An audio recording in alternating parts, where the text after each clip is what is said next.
የብልጽግና መንግስት ወጣት ብርቱካን በኢቢኤስ ቴሌቪዥን ቀርባ የተናገረችውን ፊልም ነው ሲል በሌላ ዘጋቢ ፊልም አስተባበለ።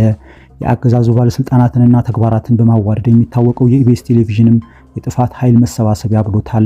የብርቱካን ታሪክ በቴሌቪዥን እንዲተላለፍ የተደረገበትን ምክንያትም ከፋኖ የአንድነት ዘመቻ ጋር አገናኝቶታል። ብዙ ጥያቄዎችን እያስነሳ በአነጋጋሪነቱ የቀጠለው የብርቱካን ጉዳይ ላይ የብርሃኑ ነጋ መስሪያ ቤት መግለጫ አውጥቷል።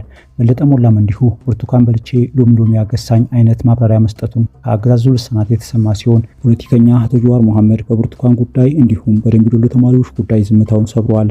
ትናንት ልጆቹ ታገቱ በማለት የአማራውን ወገን በኦሮሞ ላይ ለማነሳሳት እንደተጠቀሙበት ሁሉ ዛሬ ደግሞ ኦሮሞውን ስም ጠፋ በማለት ከጎናቸው ለማሰለፍ የተቀነባበረ ሴራ ነው ብለዋል ጀዋር መሐመድ። በሰዓቱ መረጃችን እንመለከተዋለን። 5 የኢቢኤስ ቴሌቪዥን ጣቢያ ሰራተኞች በሽብር ወንጀል ተጠርጥረው ፍርድ ቤት መቅረባቸውም ተሰምተዋል።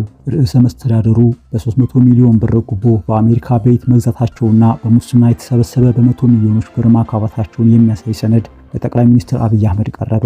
የመንግስት አስተዳደርና ህዝቡ በሚፈጥሩት አለመግባባት ደም መፋሰስ እንዳይከሰት አስቀድሞ እርምጃ እንዲወሰድ የተጠየቁት ጠቅላይ ሚኒስትሩ ይዋጣላቸው የሚል ምላሽ ሰጥተዋል ተብሏል። የአድማ ብተና አባላትን ሙሴዎቻችን ሲሉ አረጋ ከበደ ተናገሩ። ዛሬም በአማራ ክልል ውጊያዎች ሲቀጥሉ የፋኖ ኃይሎችን የመከላከያ ሰራዊቱን ደመሰስን ሲሉ አሳውቀዋል። ሰላም ጤና ይስጥልን የተከበራችሁ ውድ ቻናላችን ቤተሰቦች እንደምን አላችሁ? ቀደም ሲል በርዕሳችን ያስተዋወቅናችሁን የሰዓቱን ዝርዝር መረጃዎች ከዚህ እንደሚከተለው ማቅረብ እንጀምራለን። አብራችሁን ቆዩ። የብልጽግና መንግስት ወጣት ብርቱካን በኢቢኤስ ቴሌቪዥን ቀርባ የተናገረችውን ፊልም ነው ሲል በሌላ ዘጋቢ ፊልም አስተባበለ። የአገዛዙ ባለስልጣናትንና ተግባራትን በማዋረድ የሚታወቀው የኢቢኤስ ቴሌቪዥንንም የጥፋት ኃይል መሰባሰቢያ ብሎታል። የብርቱካን ታሪክ በቴሌቪዥን እንዲተላለፍ የተደረገበትን ምክንያትም ከፋኖ የአንድነት ዘመቻ ጋር አገናኝቶታል። ብርቱካን ተመስገን የተባለች አንዲት እናት ከአዲስ አበባ በሚሰራጨውና የብልጽግናው መንግስት የጦርነት ዘመን አጋር በነበረው በኢቢኤስ ቴሌቪዥን በኩል ተደፍራ መውለዷንና ለጤናም ሆነ ለኢኮኖሚ ችግር መዳረጓን ተርካ መናገሯ መነጋገሪያ ሆና መሰንበቷ አይዘነጋም።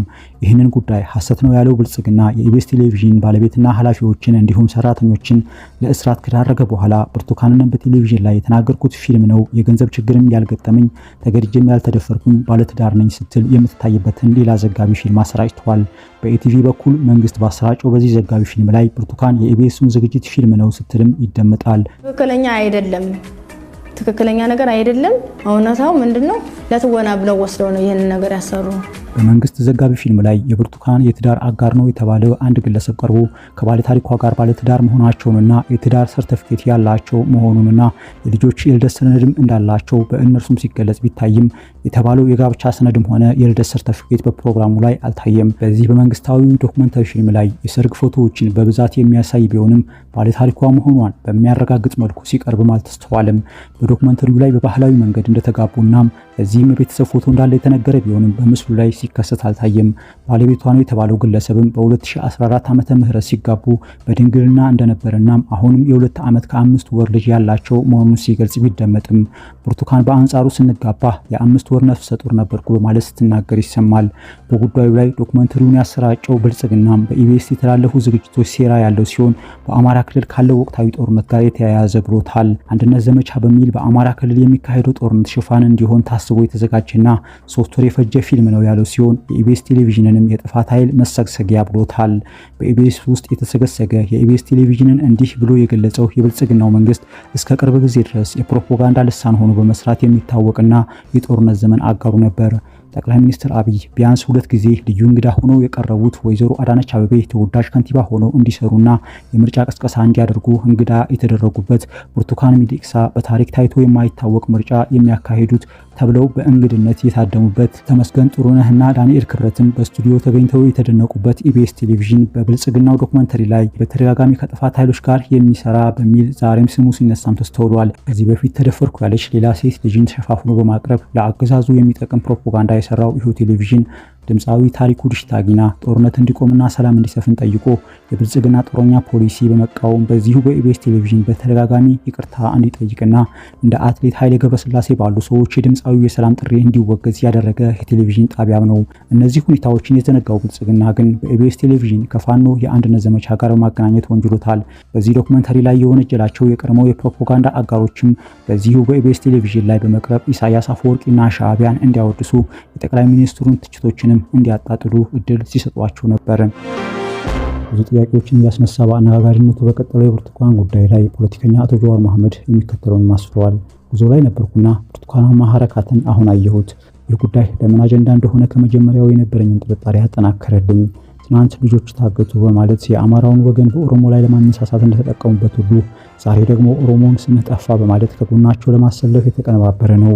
ያኔ አጀንዳውን በመጠቀም ኦሮሞ ላይ ሲዘመት እንደተቃወምኩት ሁሉ ዛሬም ተገልብጦ አማራው ላይ ሲደገም ሳይ ዝም አልልም፣ አበክሬም እቃወማለሁ። አንድ ነገር ደግሜ ልናገር፣ ይህ የደንቢ ዶሎ ተማሪዎች እገታ ጉዳይ በዚሁ አያበቃለትም። እውነታው ሁሉንም ወገን በሚያሳምን መልኩ እስካልወጣ ድረስ ጠቃሚ ሆኖ በታየ ጊዜ ሁሉ መመዘዙ ይቀጥላል።